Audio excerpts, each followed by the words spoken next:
The city still felt cold, but this time, it wasn't just the winter air that sent a chill through John Mitchell. It was the uncertainty of what came next. The court had ruled in his favor, clearing him of the trespassing charges that had humiliated him months ago. But freedom wasn't the same as peace. John stood outside the courthouse, gripping his worn-out coat a little tighter. The streets bustled around him, people moving with purpose, something he still struggled to find. Winning the case had brought relief, but it didn't erase the years of hardship, the long nights sleeping on cold pavement, or the weight of a past that refused to let go. "Where to now?" he muttered to himself. The Veterans Outreach Program had offered him temporary housing, a small apartment on the outskirts of town. It wasn't much, but it was a start. Still, the thought of settling into a place of his own after so many years on the streets felt foreign. He had spent so long surviving that he wasn't sure how to start living. As he made his way toward the bus stop, a familiar voice called out. "John?" He turned to see Robert, the young veteran he had befriended at the shelter. His eyes, once shadowed with despair, now held a flicker of hope. "Didn't think I'd see you here," Robert said, smiling. John managed a small nod. "Didn't think I'd be here either," Robert chuckled. "Come on, let's grab a coffee. We've got a lot to talk about." And just like that, John's new chapter began. John sat across from Robert in a small cafe, the warmth of the place contrasting sharply with the bitter cold outside. The aroma of fresh coffee filled the air, but John barely noticed. His mind was elsewhere, caught between the relief of his legal victory and the heavy question of what came next. Robert studied him for a moment before breaking the silence. "You don't seem too happy for a guy who just walked out of court a free man," he said, taking a sip from his cup. John exhaled slowly, rubbing his hands together. "Freedom doesn't erase the past. I've spent years trying to survive. I don't even know what living feels like anymore." Robert nodded knowingly. "I get it. When I came back from deployment, I felt the same way, like I didn't belong anywhere. But you do, John. You just have to find your place again." John wanted to believe that. But how did a man rebuild a life from nothing? The streets had become his reality, and now, stepping away from them felt just as terrifying as being trapped in them. "You ever think it's too late?" John asked. Robert set his cup down and leaned forward. "I used to, but someone once told me that purpose isn't something you wait for, it's something you create." John glanced at him, seeing the determination in his eyes. "Come with me tomorrow," Robert continued. "The Veterans Center is running a new program. Maybe helping others could help you too." John hesitated. He wasn't sure he was ready. But then again, had he ever really been ready for anything? "All right," he said finally. "I'll give it a shot." And just like that, his next step was set in motion. The next morning, John found himself standing outside the Veterans Outreach Center, a place he had visited before, but never like this. The last time he'd been here, he was just another lost soul, looking for a hot meal and a warm place to rest. Now, thanks to Robert, he was here for something different, something bigger. "Come on," Robert said, pushing the door open. "You're gonna like this." John wasn't so sure. He stepped inside, instantly hit by the familiar smell of coffee and disinfectant. The place was bustling, volunteers sorting donations, veterans deep in conversation, a few men in the corner quietly staring at the floor, just as he once had. A woman in her late 40s approached them, her sharp eyes scanning John as if she could see right through him. "You must be John," she said, extending a hand. "I'm Margaret, the program director. Robert's told me a lot about you." John shot Robert a look. "Has he now?" Robert grinned. "Only the good stuff." Margaret didn't waste time. "We could use another mentor, someone who understands what it's like out there. A lot of these guys need guidance, not from a social worker, but from someone who's walked in their shoes." John shifted uncomfortably. "I don't know if I'm the right guy for that." Margaret crossed her arms. "Let me guess, you don't think you have anything to offer?" John hesitated. That was exactly what he thought. She softened. "Just talk to them. Be there. Sometimes that's all they need." John looked around. The faces in the room told stories of pain, survival, and quiet resilience. He saw himself in them. Maybe, just maybe, he did have something to offer. "All right," he said. "I'll give it a try." Margaret smiled. "Good. Let's get to work." And just like that, John took his first step towards something new. John sat at a small round table in the outreach center, his hands wrapped around a steaming cup of coffee. Across from him sat Derek, a young Army veteran with hollow eyes and a nervous twitch in his fingers. The weight of his past clung to him like a shadow. "So you were in the service?" Derek asked, his voice cautious. "Marine Corps," John answered. "Did my time overseas, came back, and, well, things didn't exactly go as planned," Derek nodded. "Yeah, same here." Silence settled between them. John didn't push. He knew that silence could say more than words sometimes. Derek took a slow breath. "It's weird, isn't it? How you go from being part of something bigger than yourself to nothing. Out there, every move mattered. Every mission had a purpose. And now," he shook his head, "now I can't even get a damn job interview." John leaned forward. "I know what that feels like. You wake up and there's no orders, no routine, no one depending on you. You start thinking, what's the point?" Derek's eyes flickered with recognition. He didn't have to say it. John already knew. "But there is a point," John continued. "You're still here. You made it. That means something." Derek let out a dry chuckle. "And what does it mean?" John hesitated, then answered honestly, "That you've still got a fight left in you." For the first time since they sat down, Derek met his gaze. There was something there, a spark, small but real. The conversation didn't fix everything. It didn't erase the past or guarantee the future, but it was a start, and sometimes that's all someone needs. "Come back tomorrow," John said, finishing his coffee. Derek hesitated, then nodded. "Yeah, maybe I will." John watched him walk away, feeling something unfamiliar stir in his chest. Hope. The walk back to his apartment was quiet, but John's mind was anything but. His conversation with Derek had stirred something deep within him, a reminder of his own struggles, his own demons. He had been where Derek was now, feeling lost, feeling like nothing in the world made sense. As he reached his small apartment, John hesitated before unlocking the door. His old military duffel bag sat in the corner, untouched for months. He had thought about getting rid of it, about leaving that part of his life behind. But something always stopped him. With a deep breath, he walked over and unzipped the bag. His hands trembled slightly as he pulled out an old photo, a picture of his unit, taken just days before their final mission. He traced his fingers over the familiar faces, some of whom never made it home. The past had a way of creeping up when you least expected it. And no matter how much progress he made, there were nights where the memories pulled him back into the darkness. John sat down at the edge of his bed, gripping the photograph. Maybe it was time to stop running. His thoughts were interrupted by a sudden knock on the door. His pulse quickened. He wasn't expecting anyone. He hesitated, then slowly stood up and walked over. When he opened the door, he was surprised to see Robert, the young veteran he had been mentoring at the outreach center. "Hey," Robert said, shifting uncomfortably. "Ah, I didn't know where else to go." John studied him for a moment. He recognized the look in Robert's eyes. It was the same look he had once carried. John stepped aside, opening the door wider. "Come in." As Robert entered, John realized something. Helping others wasn't just about them. It was about healing himself, too. Robert stepped inside, his eyes darting around the small apartment. It was modest, nothing fancy, but it was warm, a stark contrast to the cold streets outside.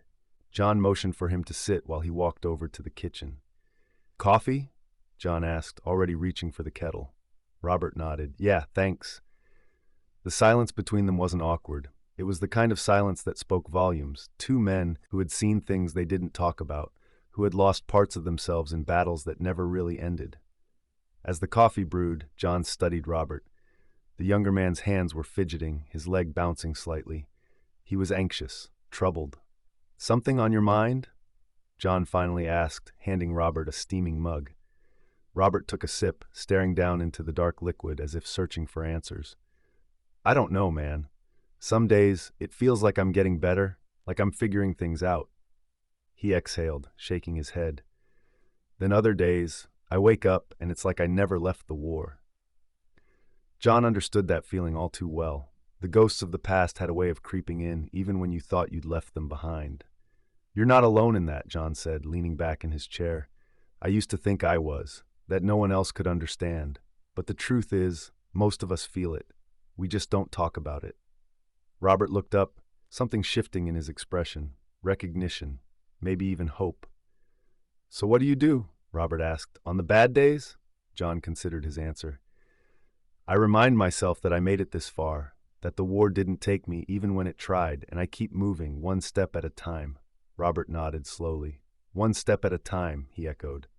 For the first time that night, he seemed a little lighter. John didn't say it out loud, but he knew it to be true. Helping Robert heal was helping him heal too. The next morning, John found himself staring at the ceiling, lost in thought. The conversation with Robert had stirred something deep inside him, memories he had buried long ago. He had spent years trying to move past the pain, but the truth was, some wounds never fully healed. He swung his legs over the side of the bed and rubbed his face. Another day, another battle. After a quick shower and a cup of coffee, he made his way to the Veterans Outreach Center. The building was small, but it was a lifeline for those who had nowhere else to turn. John had started volunteering there after his court case, and over time, it had become a second home.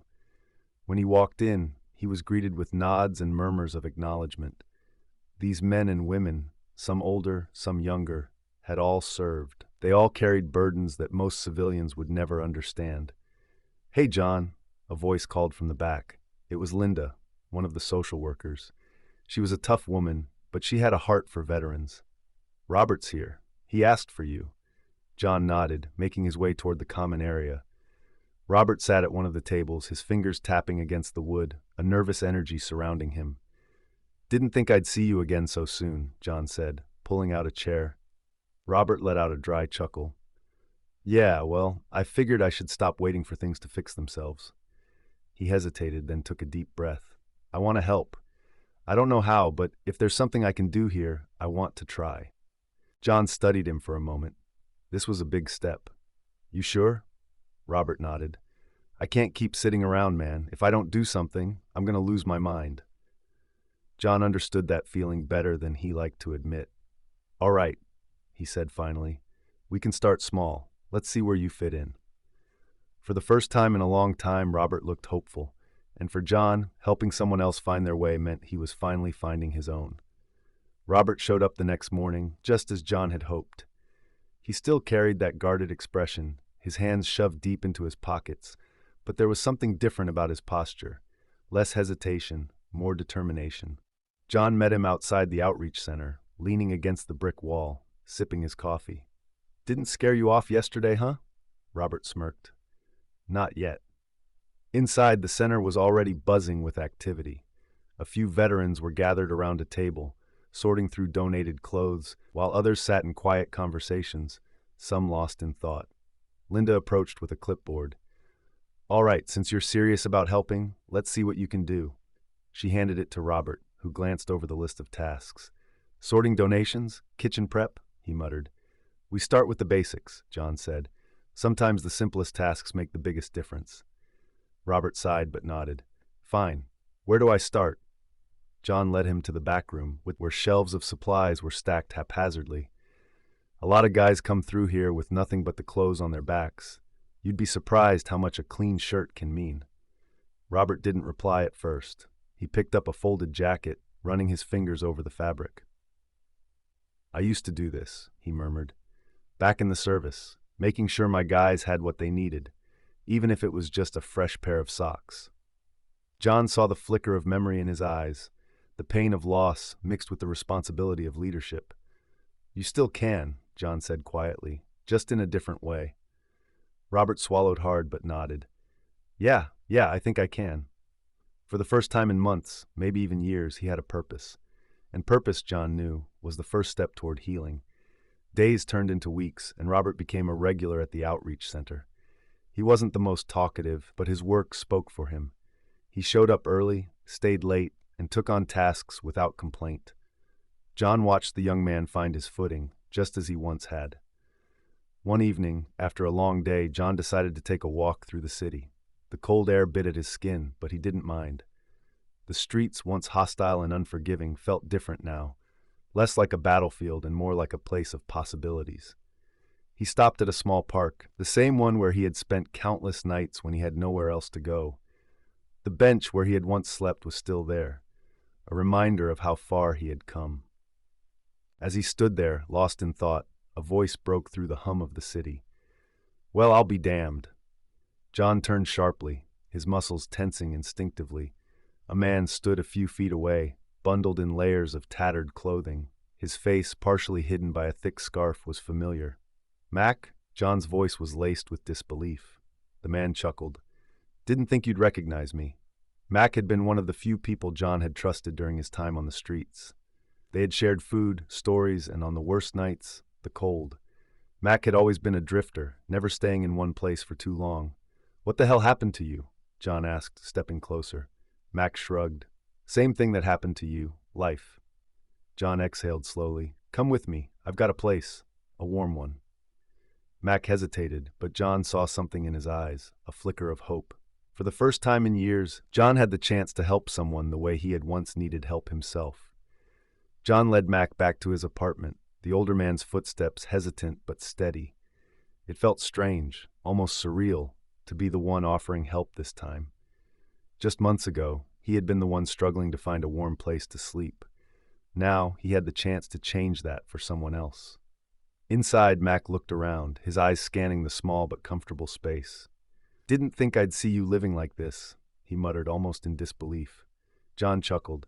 "Yeah, well, life's full of surprises." He set a bowl of hot soup in front of Mac, who stared at it for a moment before digging in. The way he ate, fast, almost desperate, was all too familiar. John knew that hunger, the kind that settled deep in your bones. As Mac ate, John sat across from him, sipping his own coffee. "So, what happened?" he finally asked. Mac wiped his mouth with the back of his hand, got bounced from one shelter to another, couldn't hold a job. "You know how it is." John nodded. He did know. Mac leaned back in his chair, exhaling. "But you made it out." There was no resentment in his voice, only quiet curiosity. "How?" John hesitated, then answered honestly. "I got lucky, met the right people, had a second chance." Mac scoffed. "Luck, huh? Never had much of that myself." John leaned forward. "Maybe this is your turn." For the first time that night, Mac met his eyes. There was doubt, but also something else, something that looked a lot like hope. John wasn't sure what would happen next, but one thing was certain. Mac wasn't alone anymore. The next morning, John woke to the smell of coffee brewing. For a moment, he thought he was dreaming, but when he stepped into the small kitchen, he found Mac standing there pouring 2 cups. "Hope you don't mind," Mac said, setting one down on the table. "Figured I owed you at least a cup after last night." John smirked. "You planning to pay me back in coffee?" Mac shrugged. "It's a start." They sat in silence for a moment, each lost in their thoughts. The warmth of the coffee felt like a bridge between them, an unspoken understanding. Then Mac broke the silence.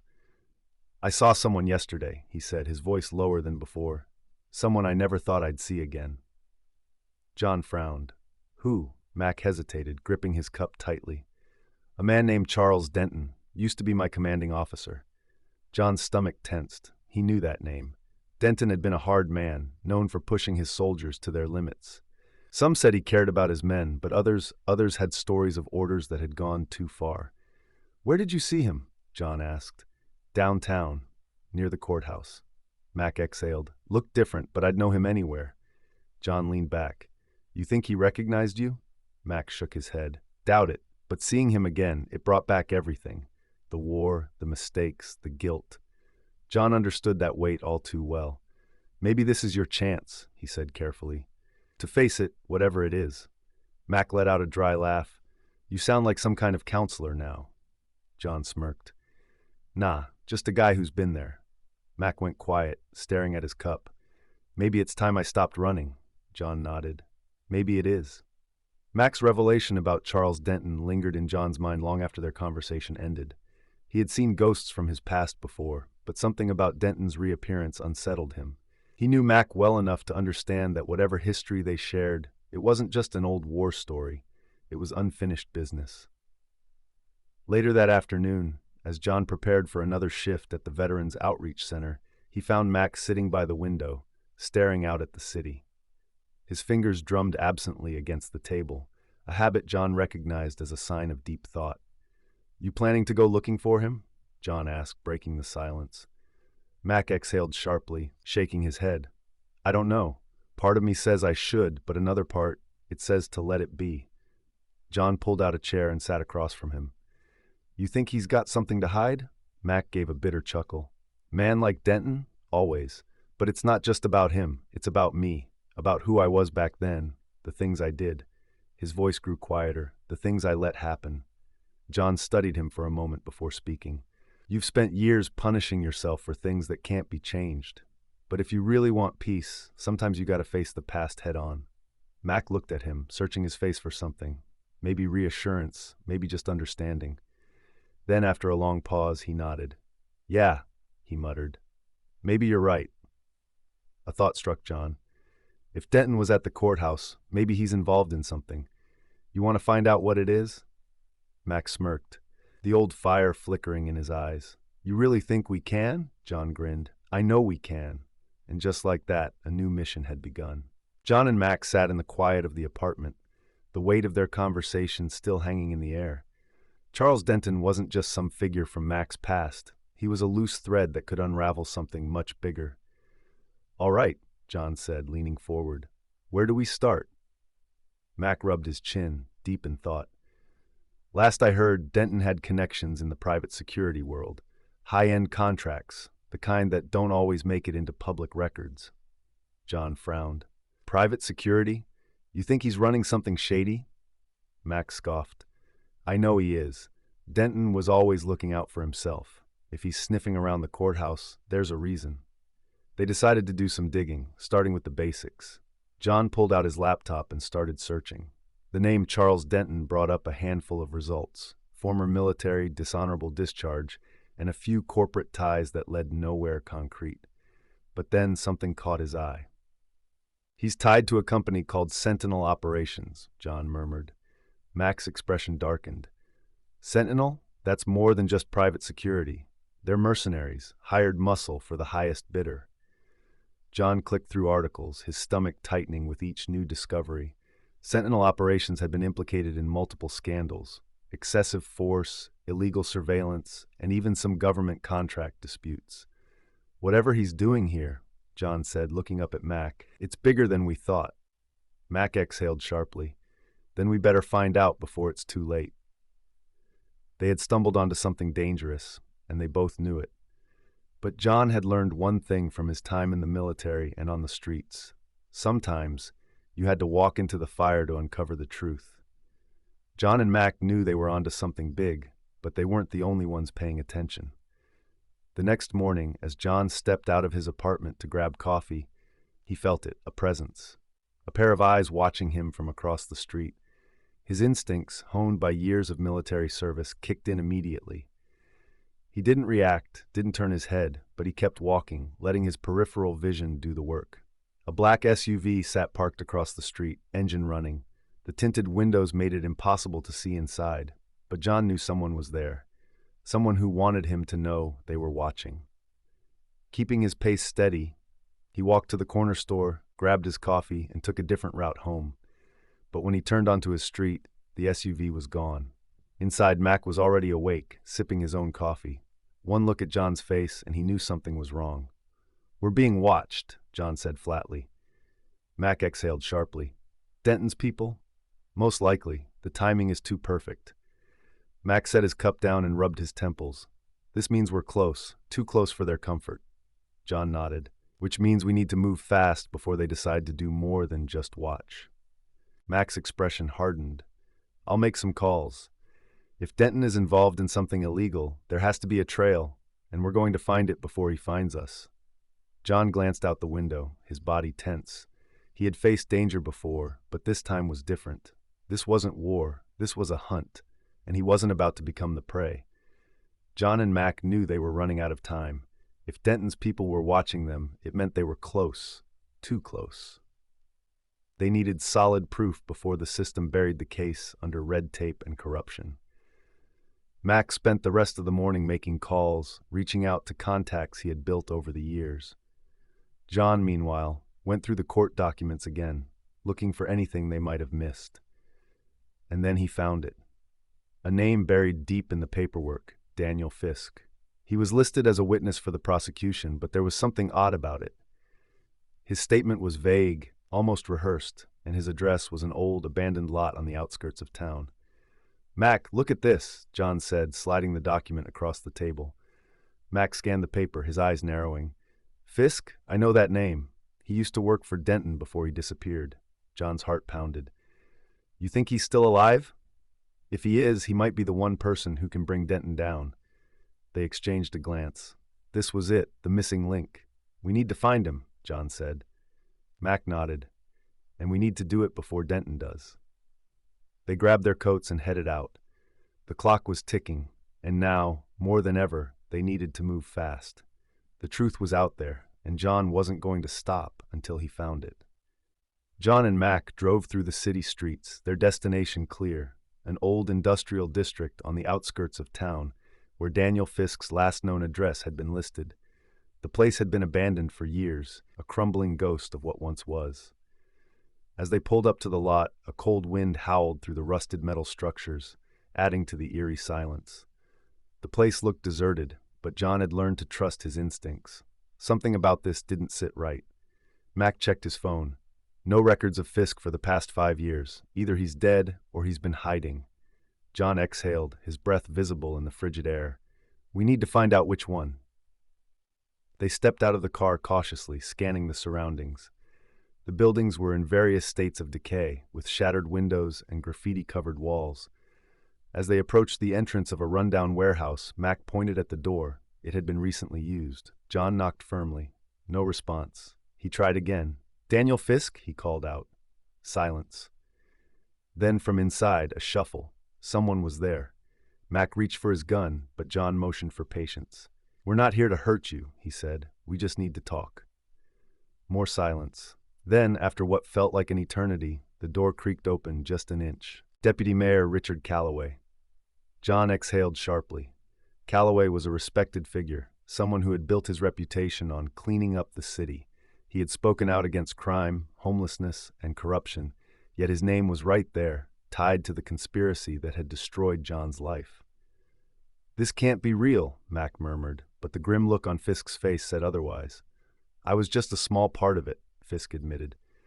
I didn't know the whole picture at first, but when I figured it out, it was too late.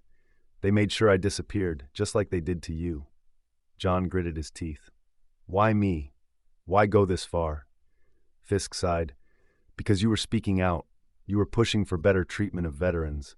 You were making noise, and someone didn't like it. John's mind raced. He had spent years thinking his downfall was a mistake, a cruel twist of fate. But now he saw the truth. He had been targeted. He clenched the folder in his hands. This was the evidence he needed. We take this to the press, Mac said. No, John replied firmly. We take it straight to court. I want this done right. No more shadows, no more secrets. Fisk gave a weary nod. Then you'd better be ready for a fight, because once they know you have this, they'll come for you. John's eyes hardened. Let them try. John knew they didn't have much time. The moment Deputy Mayor Richard Calloway realized someone had uncovered his secret, he would move to shut them down. But this time, John wasn't going to be caught off guard. We need to act fast, Mac said, pacing the dimly lit room. We can't just walk into court with this. We need someone to back us up. John nodded. We need a lawyer. Someone who won't back down. Fisk exhaled sharply. That won't be easy. Calloway's got power. If we go public without protection, he'll bury us before we even step foot in a courtroom. John wasn't naive. Calloway had connections, lawyers, officials, maybe even law enforcement under his thumb. If they wanted justice, they needed to be careful. Then Mac snapped his fingers. What about Lisa Carter? John's eyebrows lifted. The investigative journalist? Mac nodded. She's been after Calloway for years. She's fearless. If we give her this evidence, she can bring it into the public eye before Calloway even knows what's happening. Fisk hesitated. Are you sure we can trust her? John thought about it. Lisa Carter was known for exposing corruption. If anyone had the guts to go against Calloway, it was her. We don't have a choice, John said. We set up a meeting. Tonight. Hours later, in a quiet diner on the outskirts of town, John slid the folder across the table to Lisa Carter. She flipped through the pages, her expression unreadable. After a long silence, she looked up, her eyes sharp. This is explosive, she said. But you realize what this means, right? If Calloway knows you have this, he won't just fight back legally. He'll try to make you disappear. John's jaw tightened. I'm done hiding. I want the truth out. Lisa studied him for a moment, then nodded. All right, I'll publish this, but you need to be careful. Once this is out there, there's no turning back. John took a deep breath. He had spent years running, hiding, surviving, but now he was ready to fight. Lisa Carter wasted no time. By the next morning, her exposé was everywhere. Headlines, news broadcasts, social media. The truth about Deputy Mayor Richard Calloway's corruption, the unlawful property seizures, and the mistreatment of homeless veterans was out in the open. The city was in an uproar. John watched the coverage from Mac's apartment, his hands gripping the armrest of the couch. His name was in the reports, his story finally being heard. Look at this, Mac said, pointing to his phone. City Hall is in full damage control mode. Calloway is denying everything, but public pressure is mounting. There's even talk of an internal investigation. John exhaled, his chest feeling lighter than it had in years. They had done it, but it wasn't over yet. The next day, John walked into court, not as a defendant, but as a man fighting for justice. His lawyer stood by his side as they prepared to present the newly surfaced evidence. The courtroom was packed. Journalists, activists, and veterans filled the seats, waiting to see how the judge would respond. The tension in the air was thick as the proceedings began. Calloway was there too, sitting stiffly with his high-priced legal team. His face was a mask of calm, but his clenched fists on the table betrayed his nerves. John took the stand. This time he wasn't just defending himself.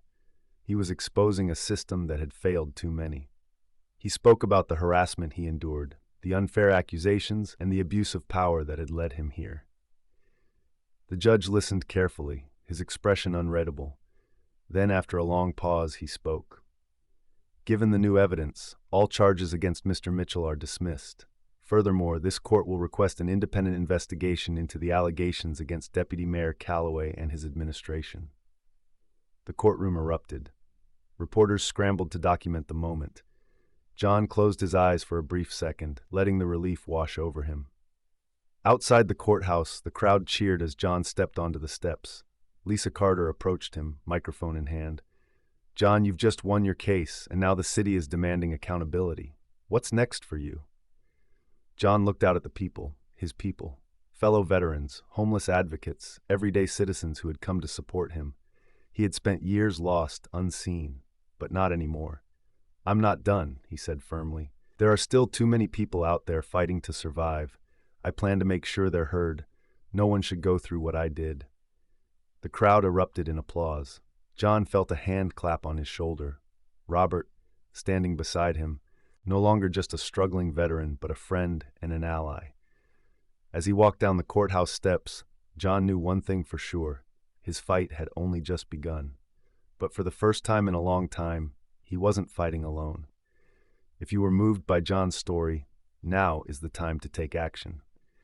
Raise awareness. Share this story to shine a light on the struggles of homeless veterans. Support organizations. Donate to or volunteer with charities that provide housing, job training, and legal aid for veterans. Hold leaders accountable. Demand policies that protect the rights of those who served our country. Every voice counts. Every action makes a difference. Let's stand together to ensure no veteran is left behind. Share now and be a part of the change.